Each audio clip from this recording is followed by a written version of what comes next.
Well, tonight, no sign of a red wave through Colorado. It is definitely blue. Definitely blue. A night for the Democrats, indeed, especially the incumbents. 4 more years for Governor Polis, 6 more years for Senator Michael Bennet. So glad you're with us on this election night. I'm Shannon Ogden. I'm Ann Trujillo, so let's get right to those top results so you can see how your voice, your vote came in. All right, we'll recap with Governor Polis. An early winner. This one was called 58-40% to his challenger, Heidi Ganahl. Senator Michael Bennet beat political newcomer and contractor Joe O'Dea by a similar margin. All right, let's go to the tricky one here. Colorado's brand new congressional district, District 8, just north of Denver, up Greeley Way. It is as tight as we thought it was going to be. So right now, as we're coming on the air, the Democrat Yadira Caraveo, state rep, pediatrician, up 47% over State Senator Barbara Kirkmeyer. Another interesting storyline developing tonight in Colorado's Congressional District 3, where incumbent Congresswoman Lauren Boebert facing a tight challenge from Democrat Adam Frisch. Look at these numbers right now. Adam Frisch still with the lead at 52 to Boebert's 48%. And we have reaction, in-depth analysis for you. Denver7 political reporter Megan Lopez is breaking down the key races and issues you decided tonight. Colette Bordelon, she is at the Republican watch party tonight. All right, let's begin with Denver7's Jennifer Kowaleski live with the Dems at the headquarters. Much different mood there. A lot of races called very early there, Jen. Shannon, and the races were called early, and many of those candidates won by big numbers. There is no question that it has been a big night for Colorado Democrats. We've heard 4 accepted speeches so far tonight. The latest to take the stage, Attorney General Phil Weiser. Governor Jared Polis was first up after that race was called really early. His message to Colorado was one of unity. We sat down and did a one-on-one interview with Polis and U.S. Senator Michael Bennet, who also won big tonight. What didn't you get done that you want to focus on these next 4 years? There's a lot ahead. We've got free full-day preschool and kindergarten for every family, saving families thousands of dollars. We're going to implement preschool starts next year. We've got to tackle housing and public safety. So you're going to see a lot of our focus on making Colorado one of the 10 safest states over the next 5 years. That's our goal. And making sure that people have real opportunities to buy and to rent that people can afford, so people can thrive in our state and businesses can thrive. How would you describe the night for Colorado Democrats? It's been a great, well, I think it's a great night for Colorado. That's what I would say. And a great night for the country. You know, the candidates that ran, I'm so proud to have run with the people that I ran with, from Jared Polis to the rest of these candidates. These are serious people. They're not soundbite people. They're less politicians than they are public servants. And that's what I think Colorado wants, and that's now what Colorado's going to have. Bennet is the first Colorado senator to win a 3rd term in a very long time. We're talking since the 1960s. Now, we asked Bennet if he's concerned about the balance of power shifting in Washington. He told us that he's never had a problem working with Republicans, but he did make clear during his acceptance speech about the importance of electing a pro-choice majority in both the Senate and the House. Now, as you mentioned, there are still some key races that we are waiting for results on, including the 7th and the 8th congressional district, and that is what everyone here is still waiting for. But there is still a lot of excitement, and they seem to think that this is going to go in their favor. But as we know, that 8th congressional district is still very close tonight. For now, we are live at the Dem Watch Party. I'm Jennifer Kowaleski. All right, Jen, thank you. Denver7's Colette Bordelon at a much more muted Republican watch party tonight. We know that Heidi Ganahl left without giving a speech tonight, and you caught up with her elsewhere. So give us the key takeaway from her for tonight. Colette? Yeah, well, she actually went and gave a concession speech of sorts at a saloon in Sedalia, just around 20 minutes from here. She left before speaking to the crowd that was here right now. Most of them have cleared out. Joe O'Dea did give a concession speech here tonight. But what Heidi told our photojournalist who was down there is that this was, of course, something she did not expect. She was tearful, and she did say, what do you do after something like this? You take a nap. We need our party to come together and unite and focus on winning this state back, because what's happening right now is terrible, and I'm just devastated that the people of Colorado chose another 4 years of this. On the ground, it's been amazing. We have such wonderful supporters and such great momentum all over the state. So many moms and parents and kids that are so excited about this campaign. I'm mostly just sad for them. and they've been so wonderful. And I feel, yeah, I just feel sad for them. Obviously, a lot of emotion from Ganal tonight. Now, other Republicans we've heard from here at the official watch party included District Attorney for the 18th Judicial District, John Kellner, who conceded to AG Phil Weiser. We also heard from Pam Anderson, who was running for Secretary of State. She conceded to Jenna Griswold. Now, we still have not heard from Barbara Kirkmeyer. I know Jen was talking about that Congressional District 8, how tight of a race that still is tonight. Still waiting to hear what will become of that race, and if we hear from Kirkmeyer. All right, Colette Bordelon, thank you very much. Our team coverage continues for you tonight. Megan Lopez and Tony Kovaleski are breaking down the key races. Megan, since we're talking about the 8, let's start with the 8. It is tight, tight, tight. That's right. It is very tight. I mean, you're looking at 4,000 votes or so difference, about 3 percentage points. And what we were kind of expecting was for Yadira Caraveo to have a lead in the beginning, because we did see the Democratic ballots returned at a higher level than the Republican ballots, and then more Republican ballots kind of coming in day of. And she's holding on to that lead right now. But 538 projections had strongly favored Barb Kirkmeyer in order to win it. Yadira Caraveo is a pediatrician. She is a state lawmaker who is really focused on health care issues. Barb Kirkmeyer, meanwhile, is a first-time state senator who focused on, oil and gas operations, for instance, and trying to lower taxes and fees.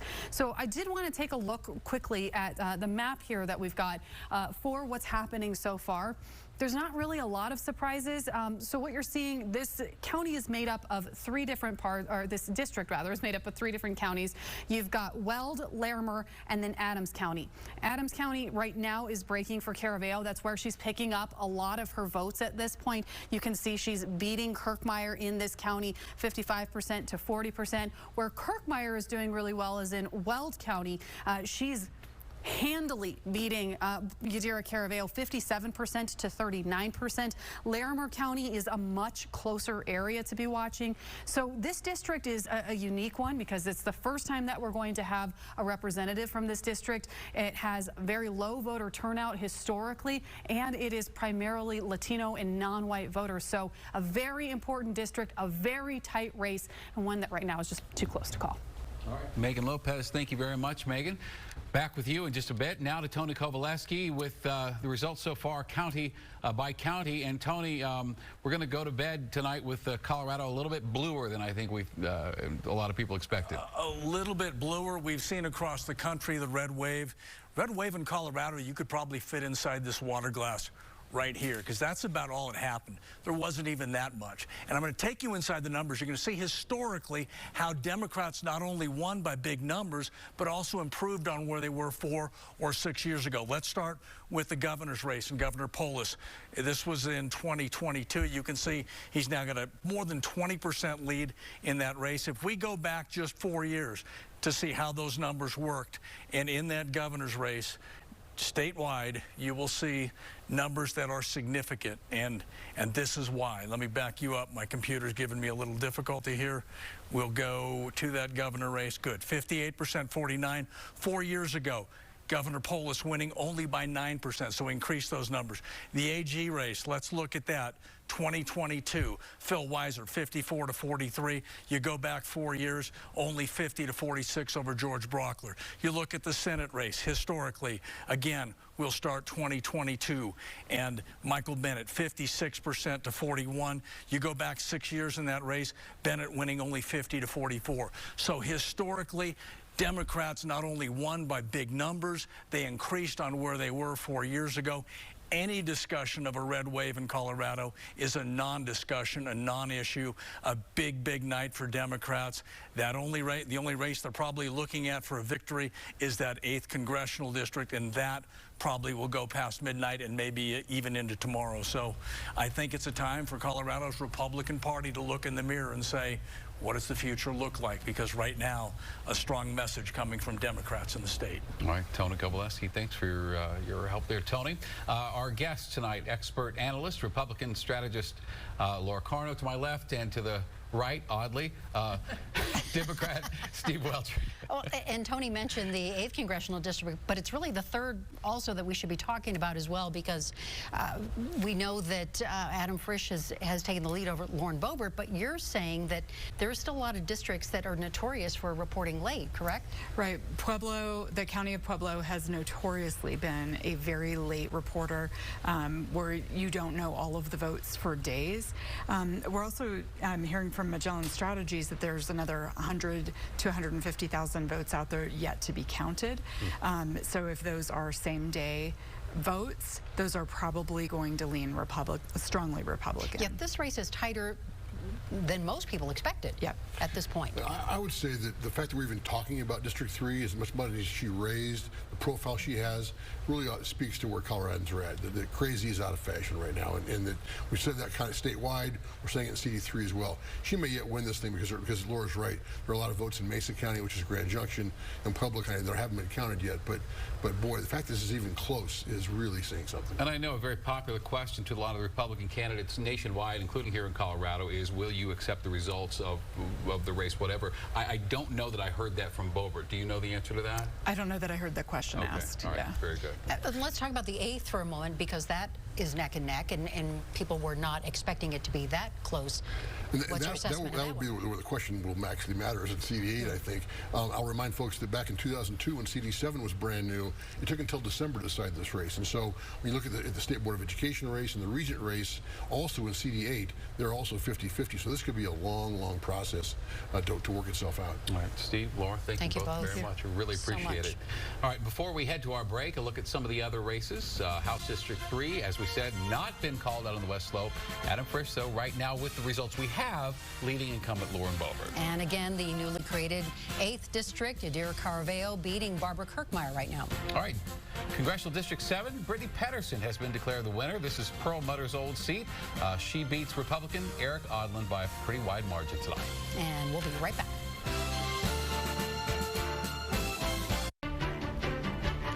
Welcome back to Your Voice, Your Vote coverage tonight. In addition to the candidates vying for office this midterm election, several statewide issues are on the ballot. That's right. Let's start with Proposition FF. Now, this would provide free school meals for all Colorado public school students, regardless of their income. It's paid for, would be paid for by reducing the tax deductions, technically, for those making over $300,000 a year. And right now, it's yes for free school meals. Of the 3 alcohol-related issues on the ballot, Prop 126 would allow for third-party delivery of alcoholic beverages, making permanent a current COVID-related policy that allows restaurants and bars to offer alcohol takeout and delivery. That one's going down. All right, Prop 125 allows grocery stores and convenience stores, the ones that currently sell beer, to also sell wine. And right now, that is tight. Got a couple of tight races tonight. Prop 124 gradually increasing the number of retail liquor licenses a business can hold until limits are completely phased out. That one is going down as well right now. All right, what do you say we move on to mushrooms? One of the most contentious initiatives. Prop 122 would make the biggest change to Colorado drug laws since pot was legalized. So this would decriminalize the use of a lot of psychedelics, including psychedelic mushrooms, for those over 21. And right now, that is on the way to passing, but there's still a good chunk of votes to be counted on that. All right, back here in the studio, joined by Denver7 political reporter Megan Lopez. So let's focus on the local balance of power in the State House. And for the local balance of power, what you're really going to be watching is the state Senate. The state House, the Democrats have a pretty commanding lead. It's 41 seats to about 24 seats at this currently. If they do go ahead and win, even a fraction of those seats, they'll be able to hold. So Republicans aren't really targeting that in particular in order to win. They're really targeting the state Senate. So far, what we're seeing in the 7 races that they were expecting to be close or that they were hoping to flip in some way, we're seeing Democrats kind of take control. So in terms of the balance of power, 35 seats up in the Senate are in the Senate, 17 are up for grabs. Democrats were favored to win 4 of those. Republicans were favored to win 6. So talking about those 7, I mean, you've got some like Senator Nick Heinrichsen in District 3 in Pueblo. He's doing really well right now. He's holding the seat for Leroy Garcia. You also have Representative Dylan Roberts in District 8. This is more of the mountain communities. He's doing really well right now. He's beating Matt Solomon by about 9,000 votes or so, 8,000 votes. The interesting thing about this portion of the district is that Matt Solomon, the Republican, is doing well in Moffett, Rio Blanco, Garfield, and Jackson, while Dylan Roberts is doing well in Routt, Grand, Summit, Eagle, which is where he's from, Clear Creek, and Gilpin counties. This one was one of the ones that Republicans said that they had to win in order to take control of the state Senate, and it just looks like that state Senate balance of power is going to stay with the Democrats if these numbers hold up, and that red wave that we've been hearing about nationally just isn't even reaching the state house at this point, guys. All right, we know you'll keep watching. Thank you, Megan. Now let's focus on the national balance of power. And while Colorado's races are largely going as anticipated, Tony, the national race for power in Congress still very much on the line tonight. Well, on the Senate side, and they were talking about 10 competitive races, and either side winning 5, they would get power back. Right now, according to the New York Times, both Colorado and New Hampshire have gone Democrat. North Carolina and Ohio have gone Republican. We are waiting on Arizona, Georgia, and Nevada. Those will be the deciding factors on the Senate side. And then when we look at the House balance of power, that also, with 65 competitive races, 49 have to go Democrat in order for the Democrats to remain in power and in the House. And when we look here in Colorado and those races and those numbers, you've talked about it. We've been looking closely at that 3rd district, and right now it's about an 8,000 vote difference between Adam Frisch and Lauren Boebert. That number closer than we expected, but again, we've been saying all along we expect Republican numbers and Republican votes, Pueblo and other spots, to come in later, so that will decide that. And then 8th judicial, that is an absolute dogfight. It's been between 3,000 and 4,000 votes all night long. So those 2 will have a large part of that balance of power in the House. And Shannon? All right, Tony, thank you very much. Let's dig deeper on the governor's races. Voters in 3 dozen states, including, of course, here in Colorado, had gubernatorial races. Our Joe St. George reports from Washington. There have been some big-name governors nationally cruising to re-election tonight. In Ohio, incumbent Republican Governor Mike DeWine has won re-election. In Florida, Republican Governor Ron DeSantis has won. In Colorado, incumbent Democratic Governor Jared Polis has won re-election. Remember, these governors faced some pretty crucial decisions during the COVID pandemic. They faced a lot of criticism over lockdowns or decisions at times. Thus far tonight, blowback has been minimal, at least when it comes to that issue. However, there still remains close races in states like Wisconsin, Nevada, Michigan, and New York. Incumbent Democratic governors are waiting anxiously for results there. However, Republicans have suffered their first major disappointment of the night in Colorado. That's because incumbent Democratic Senator Michael Bennet has won re-election in that state. Many conservatives nationally had been hoping that a red wave would sweep across the Rocky Mountains, impact a pretty blue state like Colorado. That is not the case this evening. It suggests that if a red wave does occur when this election's all said and done, it may not be as big as some Republicans had hoped. Remember, though, we're simply not going to know the full picture when it comes to the U.S. Senate this evening. Races in states like Pennsylvania are simply too close. We may have a better understanding of where things stand in the House of Representatives, however. If Republicans do take back that chamber, as some have forecasted, it would mean new political debates in this country over everything from IRS funding to the border. It would also be a lot harder for President Biden to get his agenda accomplished. In Washington, I'm Joe St. George. All right, so there are 2 congressional races here in Colorado that have not been called. This one is the closest right now, with Yadira Caraveo still with a narrow lead over Barbara Kirkmeyer. And we'll be right back.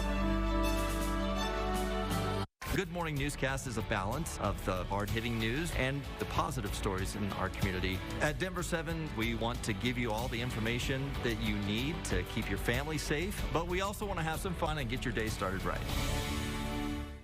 Get the news and weather you need to start your day the right way. Denver7 Morning News starting at 4:30 a.m. Followed by Good Morning America at 7.